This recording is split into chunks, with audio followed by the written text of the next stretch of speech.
Welcome to 24 Karis. I'm Kelly Johnson, the founder and CEO of Karis by KJE. You are joining us in the final segment of an amazing conversation with Tony and Cortland from Bell's Bank Employee Resource Group. It has been fire. So if you have missed the other episodes, you have to go back. We have run the gamut on the conversation from how to be effective, how to coach up and across and a down, and even the last conversation about why it's important to not sort of hide or cover the diverse perspectives that we all bring to the workplace. So thank you all for your leadership. Thank you for sharing what you've shared today. So let's continue the dialogue. Awesome. Well, ERG leaders, you will want to tune into this. So what golden nuggets would you like to share with current ERG leaders to help encourage and motivate them? And I think especially to note is that we all have your day jobs and how to balance your priorities and responsibilities and still be effective in both. Yeah. I will answer the second part of that. I'll think about the first part and motivation first. But what I'd say, when we're talking about ERGs and leading an ERG, let's call a spade a spade. You are accepting kind of another job on top of your normal day job. And I think it's so important to make sure that you cage that in its correct priority. Don't let it overrun you. Don't let it get to a point where you are so focused on the ERG that you're losing your ability to perform your day job. But also have a little bit of passion and pride about the ERG. I think it goes back to one of the things I said in one of our earlier episodes is that take it one task at a time. Truly, honestly, seriously, you have to do what is within the realm of your possibilities. We have so many conversations with other ERG leaders across Bell who are in different positions as far as how many people they have on their board, how many members are actively participating. And what we always talk to them about is, everybody starts from somewhere. And you can only accomplish what your organization is ready to accomplish. Right. So don't see everything that everybody else is doing and try to do all the big grandiose things. Really just focus on what can I accomplish. For instance, when we first started our board, it was just me and him. Yeah. What can we do with the two people we have? What can we do? And as we bring people onto the team, we then start expanding those roles and responsibilities. And then one thing I'd focus on, and I think it's just a golden thing that I've kind of tried to stick to as I've led the team, is there are two levels and two avenues for you to affect change and for your organization to be active. One of those being very active events, things that you're spending a lot of time planning, you're participating with other people, you're getting locations, you're booking food, you're getting music or entertainment, all those types of things. Those very big events, you don't have to do a lot of those. You want them to be pointed. You want them to be to have a expected outcome that aligns with your goals and hopefully something within the business. But then pepper in some easy things, some layups for you. So for instance, we have an event. We call it TED Talks, which is essentially we decide on a TED Talk for that hour-long space, and then our wonderful membership engagement chair. Yeah. She actually puts together a mocktail, a drink that goes along with the theme for that. Very nice. We come into a room, we play the TED Talk, and then we have a conversation on that TED Talk. That's very low effort. It's very easy to do, and it's something that keeps us engaged with our membership without burning out both our board members as well as our membership I have chairs. to steal that internally. So you have to find those ways that you can be effective, but not put in so much effort that you're burning yourself out. I think that's the biggest thing that I always impress upon all the people that have come after me. Do what you can do. Don't stretch yourself too far. Certainly. I add just a few things. I agree with everything that you said. So one of the things, key nuggets as far as like the balance, and especially this extends for yourself and your team, align your activities and roles with what your skill sets are in the business. So if you're a finance person, make your goals and objectives finance-based so that you can kind of stay in line with your 9 to 5 and you're not having to reach too far away from what your business is or what your goal is in your business. Also, you talked about it too. Keep everything in priority. I have 2 small kids. They take up a lot of my time, as they should, and I enjoy that part of it. And so there are times where I do have to kind of, okay, I'm shutting off for this time period. And I appreciate the rest of the team for understanding and knowing that. And I provide visibility to that ahead of time. We were speaking earlier.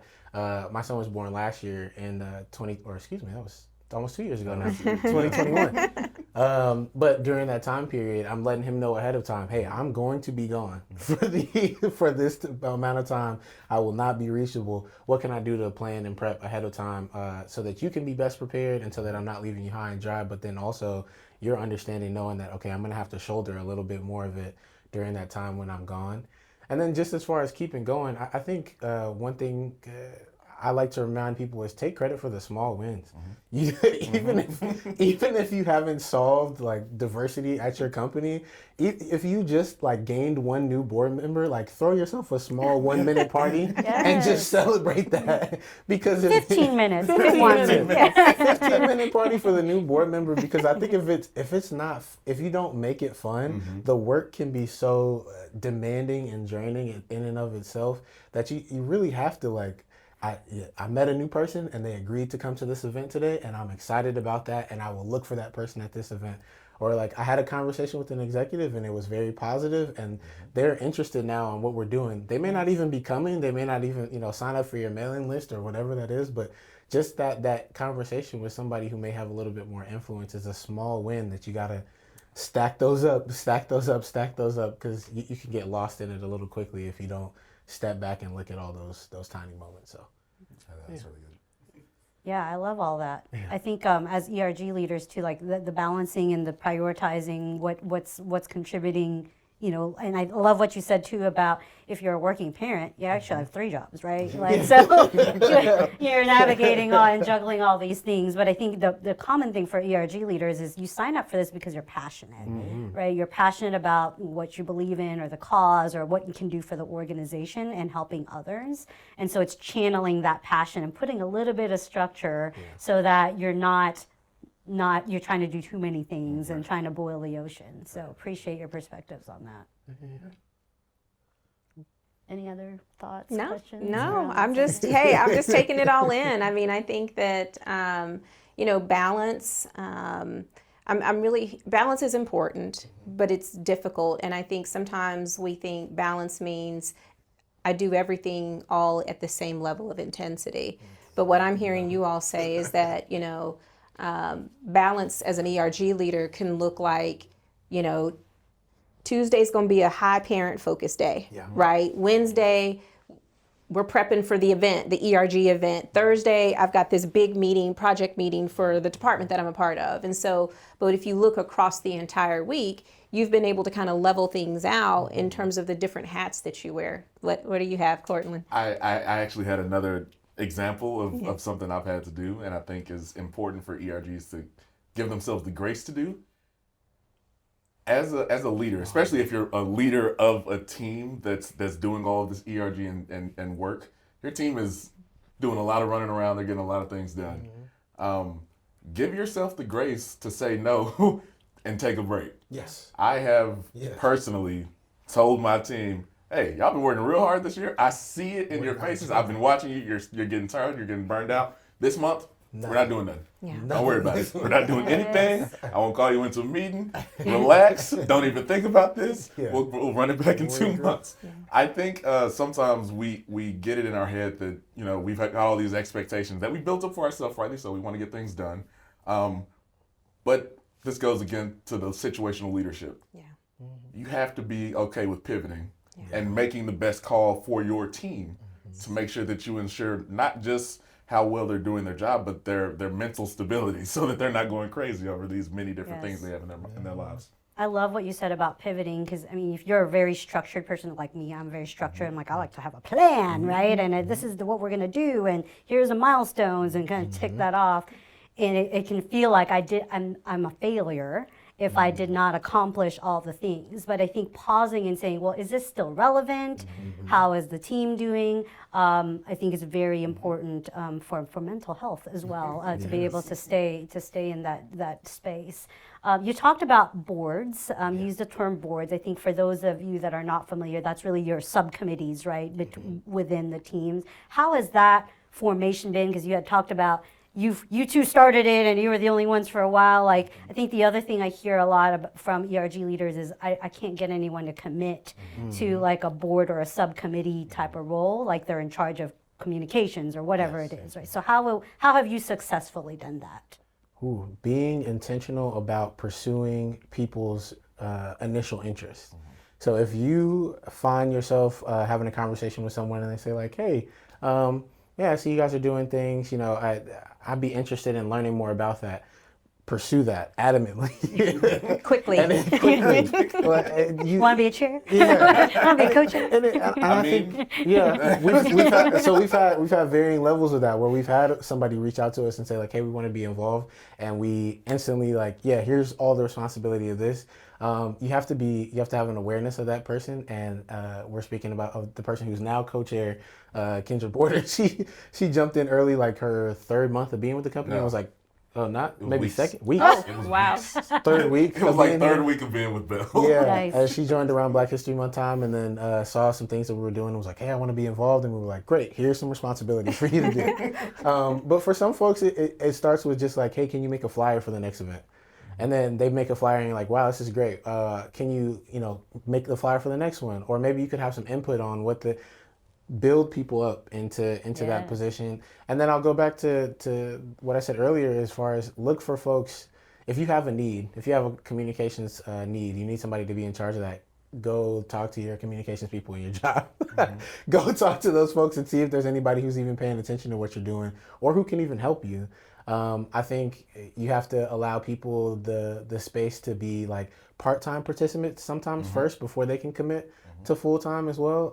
Everyone is not going to be able to just be like, yeah, I'm going to sign up for this other full-time job. They may be like, I can give you 2 hours a week.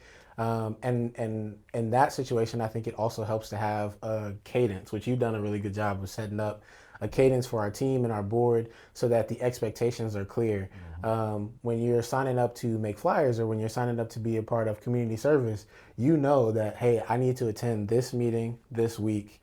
And that's the extent of my commitment for now. If I'd like to increase that, then maybe it's 2 meetings per month or 2 meetings per week or however you break it out. But having really clear expectations as people kind of step into those roles slowly but surely also helps people feel more comfortable about what they're doing. Absolutely. Yeah. I like that strategy of just do the flyer. Just do the fly. Yeah, you don't have to be the comms or marketing person. We've got And so then many you find people. later you like it. No, I like that approach because sometimes when you say, oh, here's the roles and responsibilities Oh, of yeah. the thing, they'll be like, oh, I can't do all that, right? But if you just start them small, I like that. Another one is community service is an easy way to start up or build to a chair. A lot of times folks that are interested in community service are already doing that in their community. Right. Our current community service chair, we reached out to her. She was a part of the committee, but really because she was like, hey, I'm doing all this stuff. Can I take Bell people with me? And we were like, yes, yes, you can. We will come with you to your activity. We will follow you. And we slowly stepped her into taking over that position full time. But it was in service of the things she was already doing in the Right. community. So very easy for her to roll into that. Yeah. Well, it sounds like to a degree, mentoring is an aspect of how you all are leading your ERG in particular. So talk a little bit about mentoring, the role of it, and how maybe kind of within the ERG, but even does it extend outside of that? I think we do more mentoring outside the ERG than Do you? Okay. as leaders. Like formal. Like, Yeah, 'cause- yeah. Well, so I'll take it 2 ways. Okay, I'll say okay. that I'll say as an ERG leader or as a leader in the business, I mentor folks outside of the ERG more often on how to build That's a team, how to be sustainable, how to achieve long-term goals and missions. I don't think people within my ERG are coming to me as a resource for that as often. They're looking for different things, which you may be able to touch on. But other ERG leaders are asking me like, how did you guys pull off that event? So there's mentorship there. There's folks within the business that are like, hey, we see you're able to bring a focus or pull focus from this group of people. How do we get that audience into the thing we're doing for the business here? Or here's a process that you guys are doing really well. How do we take that and move that over here or replicate that somewhere else? So oftentimes from a leadership perspective, I'm mentoring outside of the business. I'd say we have a very interesting position in that across our board, we kind of mentor each other, which Yeah. is interesting Yeah. because we have a very eclectic We've got new hires. We've got people that have been with the company forever. Yes. We've got some senior managers now, Yeah. all over the place, all over the spectrum.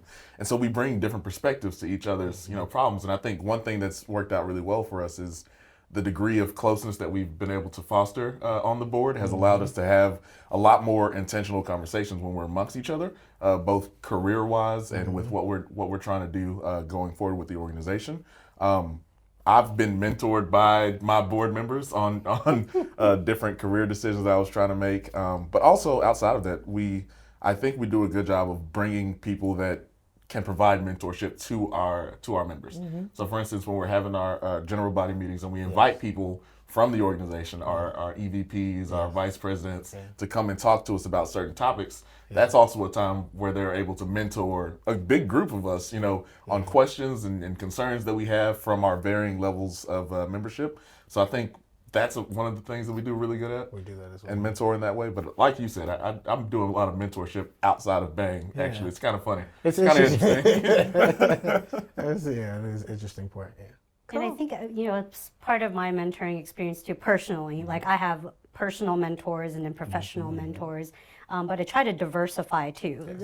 So it's not just one perspective from a mentor. I get different angles, different consideration points. Cross-cultural is also important for me because I do have, your in-groups, right? Your go-to, like they get you. You don't have to explain, your context and things like that, but then also the ones that are different because the ones you do have to explain, then you get a different perspective. So I think in the mentorship space in general, I've found that that's been very effective, and ERGs have been leaders have been really tapped to do those types of things when companies try to start kind of their formal mentoring programs. So Yeah. you had a Sorry, thought. I just You just remember it's okay. Okay. So interesting that you say that, like, companies tapping you to like do mentorship. I will say that, like, because I have been an ERG leader for as long as I have, and like people have seen me doing my thing, Yeah. I do some things. I do some things. You just think I've been pulled into a lot of rooms to kind of like help leadership, discuss problems and figure out how they should be leading their teams better too, which is true.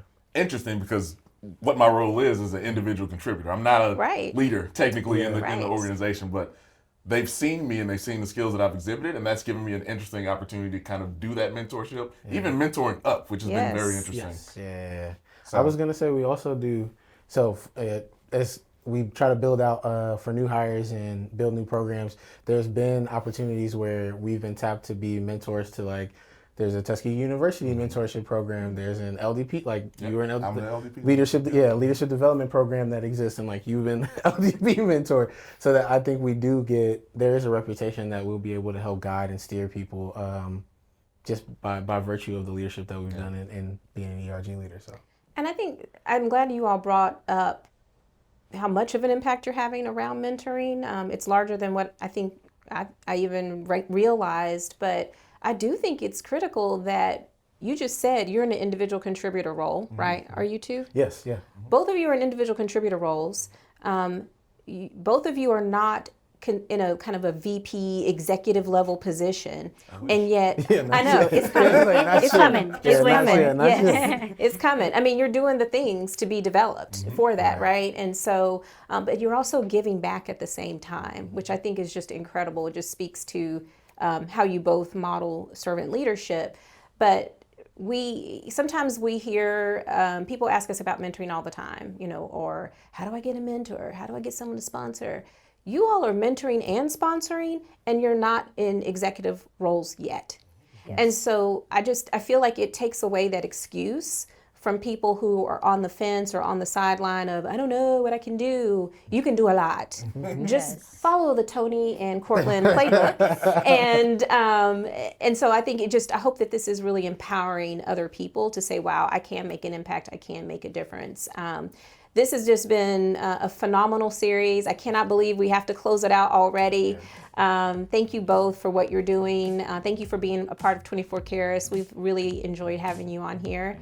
So thank you for watching yet another episode of 24 Karas, where we help you live your commitment to diversity, equity, and inclusion 24/7, 365. Make sure you like and subscribe this episode and share it with your network. Until next time.